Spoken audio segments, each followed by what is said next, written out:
Welcome back. This is Sandy with Sandy's Organized Chaos, and today I will be showing you how I make my Inlay wood look tumblers. So let's get to it.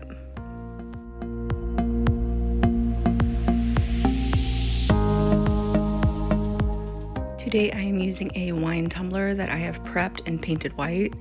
I let that paint sit for at least 24 hours so that way I know when I go to peel back my vinyl, none of that paint will peel off with it as well. The alcohol ink I will be using is teak wood. I also have my fancy brush that I like to use for my wood grains. I have a paper towel and I have my rubbing alcohol.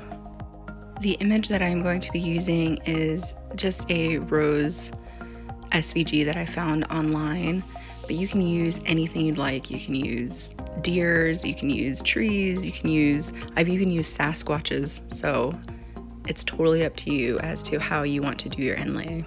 This is also a great way to use that scrap vinyl that you might have laying around because we are just peeling it off the tumbler after we apply it, so there's no need to use your nice vinyl for this.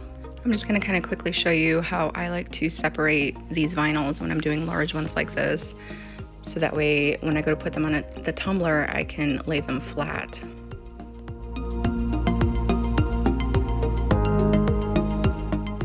Because this will be going onto a curved surface, I like to come in and make slits in my transfer tape, so that way when I go to apply it to my tumbler, I can kind of use that to help stretch and flatten out that image. The thing you want to remember is that you never want to overlap your vinyl, and you want to make sure that all the edges are pushed down nice and firm onto the tumbler. Now that my vinyl images are prepped, I'm going to do the first layer of this inlay wood look.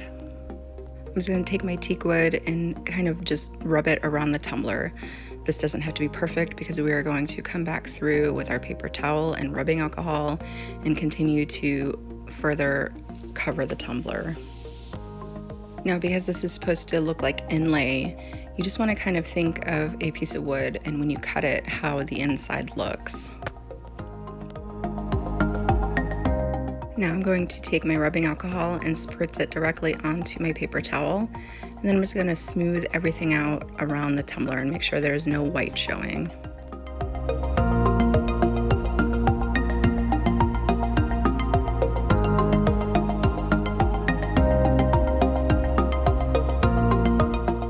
Now that the base is prepped, we are ready to add our decals.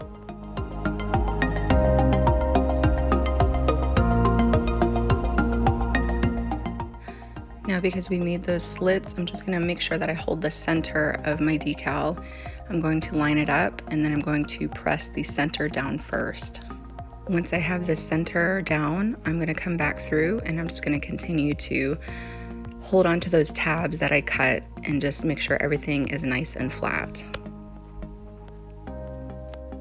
Again, the whole purpose of making sure your edges are down flat and that you do not overlap any of your vinyl is if you do that, the ink will seep under your vinyl. Now I'm just going to continue on with my roses around the rest of the tumbler. With any scene that you are doing for an inlay wood look, you just kind of want to come through, line everything up, and make sure it all kind of blends together and matches up.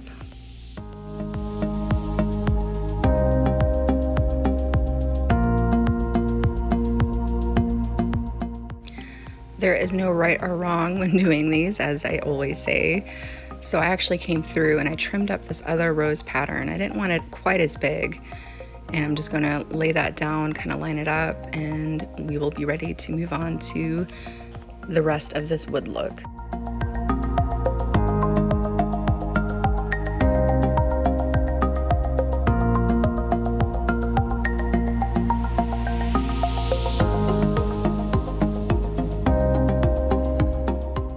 Now that all my decals are placed, we are ready to finish up this wood grain look.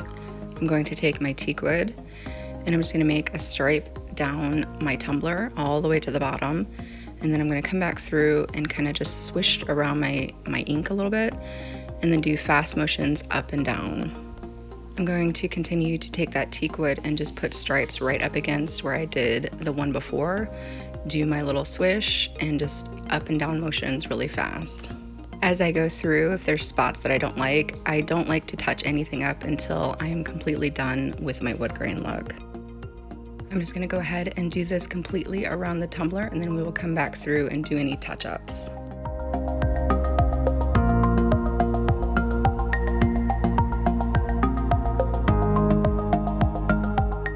Now that that is done, I'm going to come back through and I'm just going to do a couple touch-ups here and there.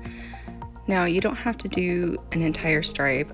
I just do kind of half stripes here and there. I just kind of swish it side to side and then do that up and down motion. Now we are ready to peel back that vinyl. I use kind of a dull X-Acto knife. I switch back and forth between my fingernail and an X-Acto knife. So I'm just going to kind of briefly show you how you just want to very carefully come in and just slide your knife under and peel it back, and then I just like to take my fingers and continue to peel it back. Because we let that paint dry for at least 24 hours, you shouldn't have any issues with the paint peeling. But if you happen to notice there's some silver showing through, you can always come back through. What I do is I take a toothpick and I just put a very little amount of alcohol ink on the tip of that toothpick and rub everything around where the silver is showing until it is filled back in. Now that that's peeled off, we are going to come back through and do the bottom of our tumbler. I have always finished mine off to make it look like it's a cut piece of wood, almost like a log.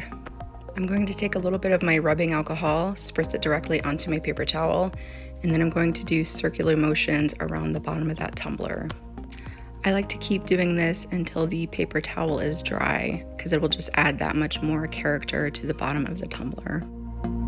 Once you are done with this, you want to give it a nice coat of clear coat, and then it will be ready to apply your epoxy.